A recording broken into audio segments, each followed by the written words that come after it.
Subscribe now and press the bell icon. Never miss an update.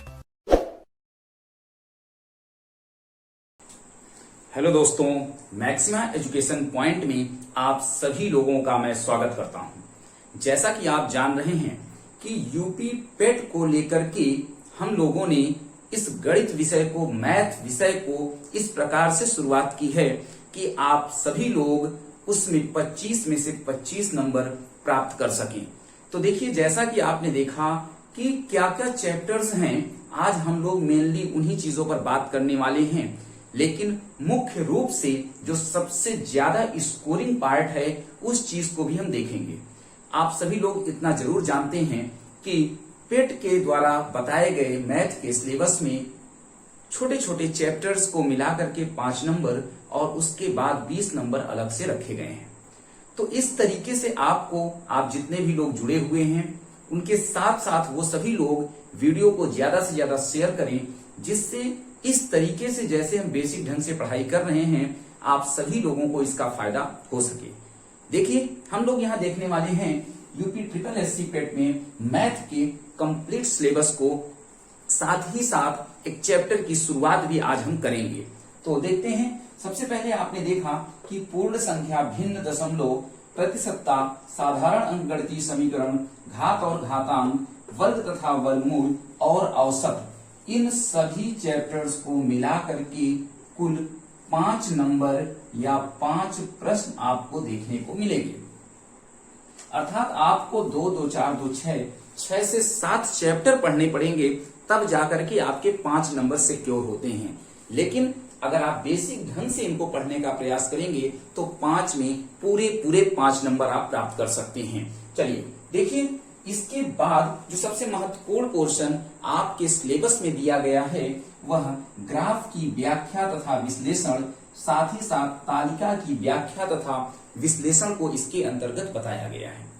अब देखिए, यहाँ पे जो प्रश्नों की संख्या बताई गई है वह 10 प्रश्न और 10 प्रश्न यहाँ से, इसका मतलब है कि 10 और 10 मिलाकर के सबसे बड़ा पोर्शन जो है वह 20 नंबर का होता है।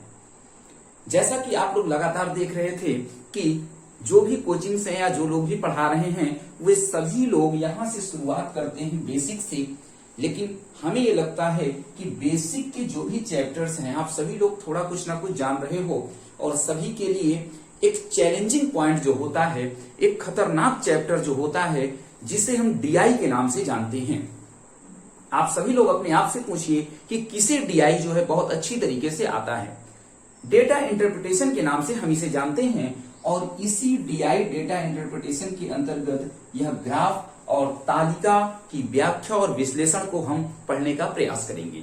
अगर हम इन चैप्टर्स को, इन दोनों चैप्टर्स को बहुत अच्छी तरीके से पढ़ लें तो हमारे ये 20 नंबर फिक्स हो जाएंगे। इसके पहले आप सभी लोगों ने देखा कि इस चैप्टर को हमने समाप्त किया है और इस चैप्टर को भी हमने समाप्त किया है। इन दोनों चैप्टर्स की जो वीडियोस हैं वह इस वीडियो के नीचे भी लिंक मिल जाएगा। साथ ही साथ अगर आप लोगों को नहीं मिलता तो आप मैक्सिमा एजुकेशन पॉइंट सर्च करके और इन वीडियो क्लासेस को बहुत बेहतरीन तरीके से देख सकते हैं। और जितने भी लोग, जिनके भी वीडियो क्लासेस समझ में आती हैं या उनको लगता है कि बेनिफिट है, वो लोग चैनल को सब्सक्राइब करके जुड़ जाएं। क्योंकि लगातार हम लोग मैथ के सिलेबस को जब अच्छी तरीके से पढ़ लेंगे और उसके अंदर के एक एक फैक्ट को, तो निश्चय ही सभी परीक्षाओं के लिए आपकी तैयारी हो जाएगी।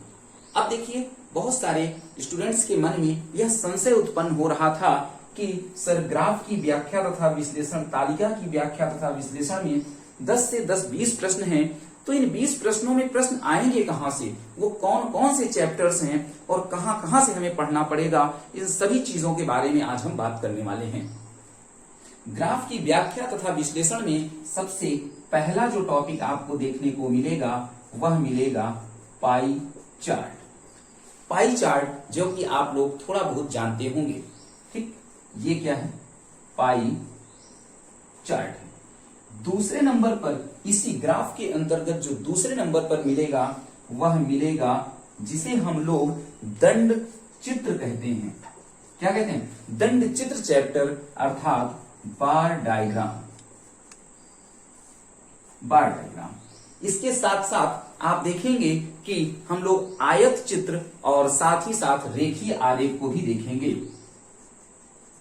आयत चित्र और चौथे नंबर पर रेखीय आरेख देखने को मिलेगा। रेखीय आरेख देखने को मिलेगा, अर्थात इसमें कुल 4 चैप्टर आपको पढ़ने हैं।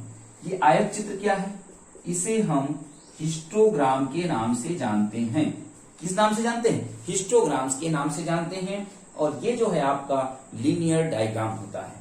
तो लाइन से हम लोग जब इन 4 चैप्टर को पढ़ लेंगे तब जाकर के हम ये कह सकते हैं कि हमें 10 नंबर मिल चुके हैं। उसी के साथ साथ तालिका विधि में आपसे कहां कहां से प्रश्न पूछे जाते हैं, तो तालिका विधि या आप बात की जाए तालिका की व्याख्या, तो इसमें आपसे पूछा जाएगा औसत निकालना पूछा जाएगा, वृद्धि दर पूछी जाएगी। क्या पूछी जाएगी? वृद्धि दर पूछी जाएगी। साथ ही साथ इसी में आपसे अनुपात भी पूछा जाएगा और इसी में आपसे माध्य और माध्यिका भी पूछी जाएगी। इस तरीके के ये सभी प्रश्न आपके इस चैप्टर के अंतर्गत 10 नंबर में देखने को मिलेंगे। क्योंकि जब आपको चीजें पता नहीं होती कि हमें किन चीजों को पढ़ना है, तो आप बेहतरीन तरीके से तैयारी नहीं कर सकते हैं। तो हम लोग इस पूरी बात को अगर समझ चुके हों तो आप लोग कमेंट करके एक लाइक दे करके बताइए कि हाँ, हमें ये सभी चीजें बहुत अच्छे से समझ में आ गई हैं। तो हम लोग जैसे कि यहां से शुरुआत, यहाँ पे 2 चैप्टर हमने पढ़ा दिया है और ग्राफ की व्याख्या में सबसे पहली जो शुरुआत होगी वह पाई चार्ट से होगी। पाई चार्ट से शुरुआत होगी और पाई चार्ट को शुरुआत करने से पहले हम लोग आज एक बेसिक टर्मिनोलॉजी को समझ लेते हैं, जिससे अगली क्लास में पाई चार्ट के अच्छे अच्छे प्रश्न, सुंदर सुंदर प्रश्न, सरल सरल से कठिन कठिन की ओर जो प्रश्न हैं उनको हम लेकर के हल कराना शुरू करेंगे। तो आप सभी लोग लगातार वीडियो क्लासेस से, ऑनलाइन क्लासेस से, चैनल से जुड़िए, क्योंकि आपको ये डीआई का एक बहुत ही अच्छा सॉल्यूशन, विधि और मेथड देखने को मिलेगा। तो हम लोग पाई चार्ट की एक बेसिक टर्मिनोलॉजी को समझेंगे। देखिए, जो चैप्टर आपको पाई चार्ट पढ़ाया जाएगा तो उससे पहले आपको ये पता होना चाहिए। क्या पता होना चाहिए? देखिए, यह क्या है? सर्कल है क्या? हाँ, सर्कल है। इस सर्कल में यह सेंटर होता है, यह रेडियस होता है। हम लोग अगर यहां से चलते हैं, इस तरह से चलते हैं और यहां से घूम करके फिर से आ जाते हैं, तो आप बताइए कि एक कंप्लीट सर्कल कितना एंगल बनाएगा? तो आप कहेंगे सर यह 360 डिग्री का एंगल बनाएगा। यहीं से पाई चार्ट की शुरुआत